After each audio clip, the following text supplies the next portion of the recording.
their quality of life whatsoever. And you have huge influences like your Nozbele Qamga Mayaba. She is one of the best women in the, I wouldn't necessarily say influencing world, but in this world that advocates for HIV. She has a podcast of herself. She has a book, Navigating My Life with HIV, and she's made it okay for people with HIV to be like, hey, it's okay. I am thriving, you can thrive. She even has a family of her own, and it's really a good thing to see that you can still thrive in life even though you are HIV positive. So I mean, it's really not a bad thing. There are a lot of other people that live with HIV and they are doing well for themselves. They are well known. So it's very important for us to educate ourselves and let people know that although you have HIV, you can still do a lot of things for yourself. Just don't let that stigma stay with you. Wow, that is really insightful. And I feel like the way that you are impartial about people who are infected and not infected is really something to be quite considered and taught amongst the people. So what is your overview or your last opinion on this whole initiative of this lenacapavir, considering our landscape of HIV?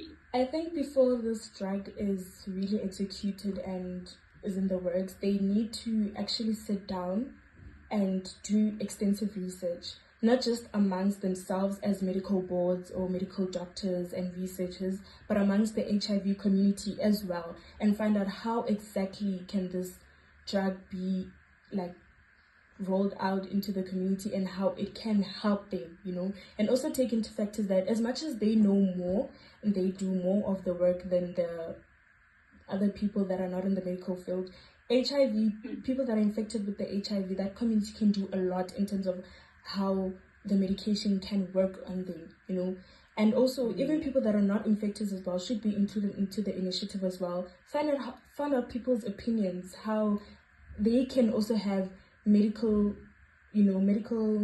drugs that can help them, not just for the HIV community as well, for people that are not living with HIV as well. So I think the medical board should just take into consideration before they roll out things, and they should just test it properly, extensively, and deeply in places where HIV is sky high. Because if you're gonna do research and you test it amongst people that are just it won't necessarily work, because what if it comes to my body and I reject it? So they need to try it on different bodies, people that have different types of chronic diseases or chronic illnesses, whatever it is, because I mean there are some people that are diabetic and they have HIV as well. So what if that person their body rejects the drug because there's some form of high level of sugar in it or something that does not go along with that person having a chronic illness like diabetes, So yeah, I think the medical board should just consider that before actually rolling out the drug.